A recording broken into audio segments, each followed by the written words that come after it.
Hello बच्चों, कैसे हैं आप सभी प्यारे बच्चों। मुझे उम्मीद है कि आप बिल्कुल स्वस्थ हैं। बुलंद हो हौसला तो मुट्ठी में हर मुकाम है, मुश्किलें और मुसीबतें तो जिंदगी में आम है। ये सत्य है। छोटी छोटी परेशानियां तो आती ही रहती हैं, लेकिन हमारे हौसले बुलंद होने चाहिए।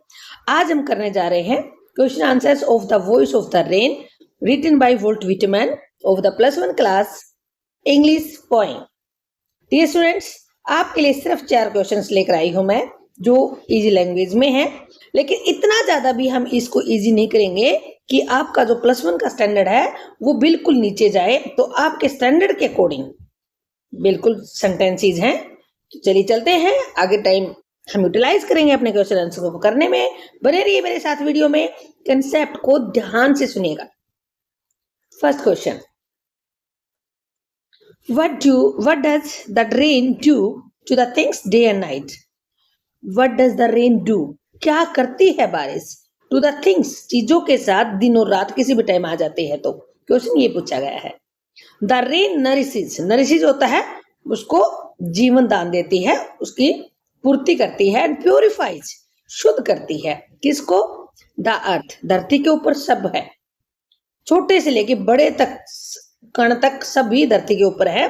उन सब को प्यूरिफाई कर देती है डे एंड नाइट। कभी दिन में आ जाती है बारिश तो कभी रात में आ जाती है। इट सोक्स, सोक क्या होता है बेटा? गिला कर देना या धो देना। ये सोक ली जाती है, मतलब नीचे जाता है ना पानी, किसमें? ग्राउंड में चला जाता है। It socks into the ground, पानी ग्राउंड में नीचे जाता है। हेल्प्स सीड्स, जिसकी वजह से वहां जो बीज छुपे होते हैं रेत के अंदर, वो ग्रो हो जाते हैं into plants. It soaks into the ground, helps seeds grow into plants and refreshes nature, और प्रकृति को तरोताजा कर देती है। It keeps working all time to support life. ये इट किसके लिए है? रेन के लिए। ये लगातार काम करती रहती है जिंदगी की सपोर्ट करने में हमेशा। अगर बारिश ना आए तो बेटा जीना दुभर हो जाता है ना। हर समय लगातार काम करती है और जिंदगी की सपोर्ट करती है। It maintains balance in the environment. Balance तो गर्मी है ज्यादा तो उसको ठंडे में बदल देती है, और ज्यादा ठंड है तब भी बारिश आने से नॉर्मल टेम्परेचर हो जाता है। तो ये बैलेंस को बनाए रखती है किसके अंदर बेटा? इन्वायरमेंट के अंदर। And keep the earth clean and beautiful, और धरती को कैसा रखती है? साफ सुथरा और सुंदर। क्योंकि जैसे ही बारिश आती है चारों तरफ हरियाली छा जाती है, जिसकी वजह से हमारे धरती हरी भरी हो जाती है। क्लियर है concept? Next question, how does the poem show the cycle of rain? बारिश का साइकिल कैसे दिखाया गया है? साइकिल क्या होता है बेटा? बारिश का उठना फिर वापस बारिश बन के आना। तो ये जो साइकिल चलता रहता है, ये क्या कैसे है ये साइकिल? हाउ मेनी, कैसे दिखाया गया है? Can you relate it to what you know in science? Science में भी आपको पढ़ाया जाता है कि वाष्पीकरण के रूप में पानी ऊपर उठता है फिर बादलों में बदल जाता है। तो वही आपने क्या पढ़ा है? रिलेट करना, जोड़ना। क्या जोड़ोगे इसका संबंध किसके साथ? साइंस में जो आपने पढ़ा है, जो नॉलेज आपने ली है उसके साथ। क्या ये पोइट जो कह रहा है वो सत्य है? तो देखिए answer, the poet shows that rain rises from the land. Poet दिखाता है कि रेन कहां से उठती है? लैंड से। एंड बॉटमलेस सी, और अनंत सागर जिसका कोई बॉटम नहीं है, तली नहीं है, उस सागर से एज वेपर, भाप के रूप में ऊपर उठती है। It goes up to the heaven, सीधा स्वर्ग की तरफ जाती है। हेवन मीन्स स्काई, आसमान की तरफ। एंड चेंजेस, और वहां जाकर बदल जाती है। किसमें बदलती है? बादलों में। Then it falls down again as rain, फिर वापस बारिश के रूप में नीचे गिर जाती है। It gives life back to its origin, अपने जिस ओरिजिन क्या होता है बेटा? अर्थ, जिसने इसको जिंदगी दी है। किसको? रेन को, क्योंकि रेन भी तो यहीं से उठी थी ना बेटा।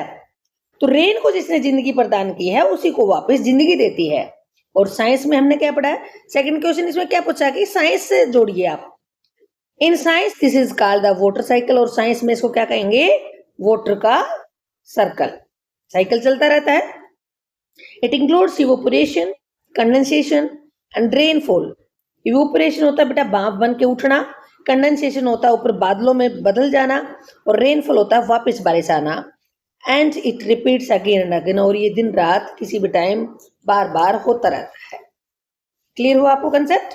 बेटा ऊपर वाले जो क्वेश्चन में मिलती जुलती लाइनें हैं, अब देखना आप सेकंड क्वेश्चन का जो आंसर है नीचे वाले आंसर क्वेश्चन में भी मिलेंगे, क्योंकि बातें वही होती हैं, बस एक दो सेंटेंस चेंज होते हैं। तो चलिए चलते हैं नेक्स्ट क्वेश्चन की तरफ। Why are the last two lines in brackets? आखिरी दो लाइन ब्रैकेट में क्यों है? The last two lines are in brackets because they are not spoken by the rain. आखिरी दो लाइनें ब्रैकेट में हैं क्योंकि वो रेन के द्वारा नहीं बोली गई। ये नहीं आएगा बेटा, dot dash. They show the poet's own thoughts. वे क्या दिखाते हैं? पोइट के खुद के विचार दिखाते हैं। He says that rain is like a song. यहाँ पोइट तुलना करता है ना बेटा रेन की सॉन्ग के साथ, तो वो दिखाते हैं कि रेन कैसी है, बिल्कुल सॉन्ग की तरह है। That comes back with love, जो बड़े प्यार से वापस आती है। This shows his comparison between nature and a art, poetry. Nature प्रकृति के अंदर और पोइट्री अपनी कला की उसने तुलना की है बेटा, कंपैरिजन किया। कंपैरिजन क्या होता है? तुलना करना। It gives a philosophical touch. Philosophy पढ़ते हैं ना, बढ़िया बढ़िया बातें, तो वही टच दिया है, प्यारे सी बातें जोड़ी गई हैं। Highlighting how both return in a better and richer form to their source. ये हाईलाइट करती है, मतलब फोकस डालती है, इस बात को चमका के कहती है। मतलब हाईलाइट का मतलब होता है बेटा जोर देकर कहना। हाउ बोथ रिटर्न, कैसे दोनों वापस आती हैं। बोथ कौन है बेटा? रेन और पोइट्री या सॉन्ग कह सकते हैं आप। रिटर्न इन अ बेटर, अच्छी सिचुएशन में। रिचर मतलब बहुत ज्यादा बढ़िया रूप धारण करके। फॉर्म इन रूप धारण करना। टू देयर सोर्स, जहां से